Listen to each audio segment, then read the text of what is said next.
Free at last, free at last.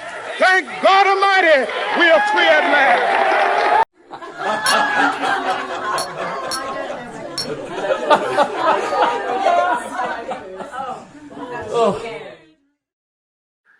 Alcohol is increasingly a staple in the diet of masses globally, even though it has no nutritional benefits. Today, science, including a 2016 report in the National Geographic, has shown that even moderate alcohol consumption is hazardous to our health.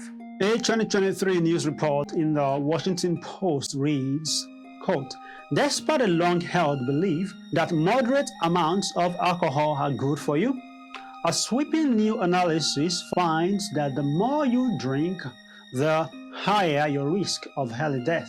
End of quote. The value of alcohol is measured in damaged kidneys and livers, depressed entities, sexually transmitted diseases, broken marriages and relationships, and financial problems.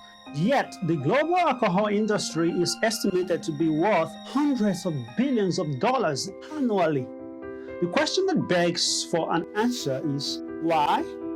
Well, there is not one answer to that question. For one, most people don't remember the part that says drink responsibly because it is addictive in nature. They start small and then graduate to larger portions until they are carried away by the ebb of liquor.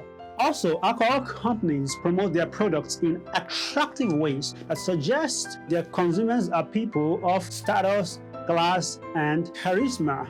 These subliminal advertisements play on the minds of their consumers who want to be identified with such qualities of alcohol consumption, regardless of the health, moral, or financial implications. Further, alcohol helps many to deal with life's challenges by giving them a momentary sense of freedom. God has better ways to deal with life's issues and invites us into an experience of godly freedom. He warns, wine alcoholic is a mocker, strong drink is raging, and whosoever is deceived thereby is not wise. Proverbs 20, verse 1. Although smokers are liable to die young and to experience cancers, respiratory diseases, cardiovascular diseases, weakened immune system, amongst others, smokers prefer to enjoy the moment. It is the fact that smoking is never good for us, and it is not worth the escape it gives us from stress and life's problems. If anything, it ensures we do not employ constructive methods to deal with life's real issues, leading to secondary problems such as financial burdens due to addiction to nicotine. The value of cigarettes is at the cost of your freedom. And although worldly freedom may not care about its dilapidating effects, godly freedom cares. There are various resources and support programs available to help with smoking cessation. Many of them incorporate biblical principles like fasting, hard work, meditation, patience, volunteering, service, and others more. Run towards Jesus and not away from Him. Breathe His life-changing presence, taste and see that the Lord is good.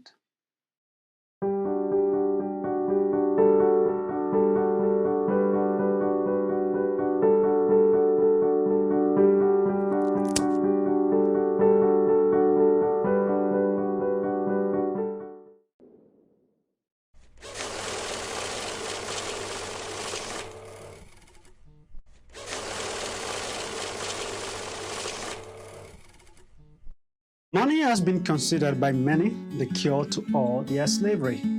It makes sense that the more money we have, the more we can do without the all too familiar limitations of money. Modern society cannot function without money in circulation, as it is the standard of buying and selling, which often equals survival. The Bible describes in the book of Revelation, particularly chapters 10 through 16, a mandate to force the inhabitants of this world to receive a mark of eternal damnation in exchange for the ability to buy and sell. Many who love money today are preparing themselves to receive this fearful mark. Many will do anything for the legal tender, even if it means selling their soul.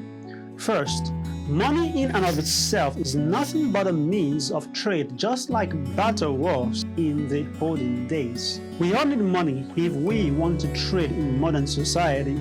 The love of money, however, can lead us into dangerous grounds because we estimate it above ideas like character, hard work, faithfulness, godliness, and accountability. The result of this is that money takes possession of our minds, becoming the all-consuming essence of our lives, an idol, an end in itself, or perhaps the highest purpose of life. When this happens, where do we place God and His Word?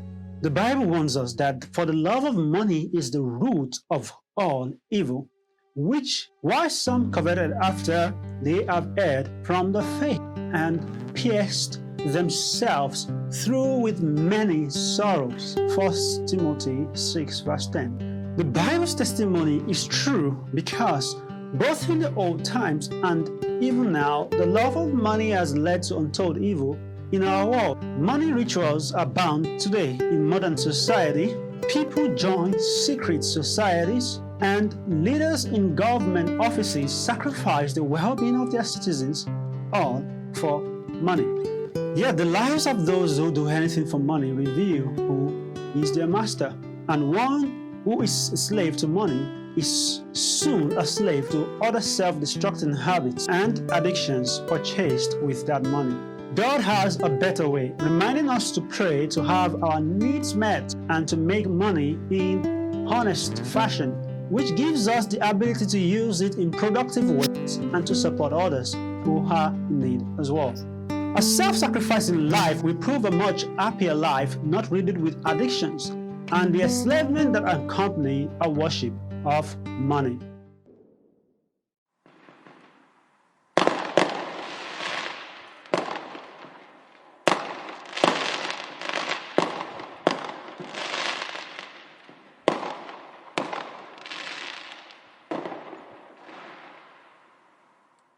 Did you know gaming disorder is a World Health Organization recognized disease?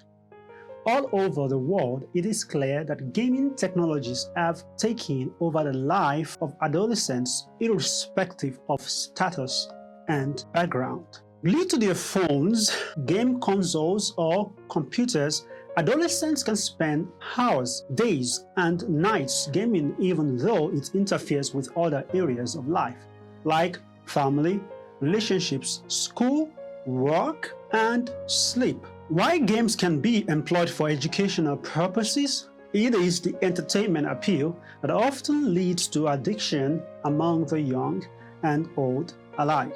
I used to be addicted to PlayStation and mobile video games because it provided an escape from the real-world stress and difficulties and provided my brain with much-needed pleasure hormones. Soon, I started losing sleep over these games, and it actually became stress-inducing and made me lose interest in real-life activities.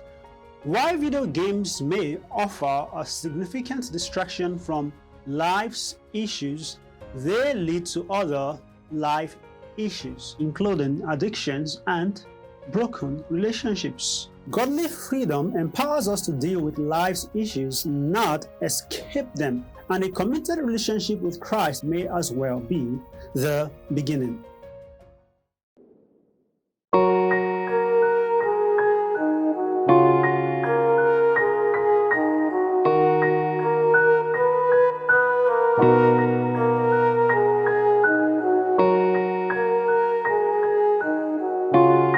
One in 10 children are viewed pornography by the time they are 9 years old. Research by the Children's Commissioner for England has found. Yahoo News Report 2023. Sexual content, including movies, music videos, and pornography, are easily accessible today, as is their non-sexual counterparts. That alone in itself is alarming. The belief that sex is a pure gift from God given in the context of marriage for reproduction, pleasure, and bonding between married couples has long become a lost institution. Today, sex is a common commodity, far from what God desired it to be. Thanks to the abuse of media and the internet by producers of sexual contents who exploit the unconverted sinful human heart for their intents and purposes. One thing is certain, the world is not happier, safer, better, healthier, and more spiritually minded for its abuse of sex. In actuality, the world is more sick and worse for it, which reveals that God's purposes are the checks and balances and the appropriate context for the beautiful institution of sex. Although Satan has corrupted the beautiful institution of sex and has sought to turn the blessing of God for couples into a curse, there is hope for us. God has indeed saved many from addiction to sex and sexual contents, and you can be one of those if you seek for Him beginning today with all your heart. God is able to free us if we desire to experience His blessings in the way He designed. Our escape route is a conversion of heart and mind, that is, a true saving relationship with God. Get acquainted with His Word. His many promises in the Bible can ignite hope in your heart today.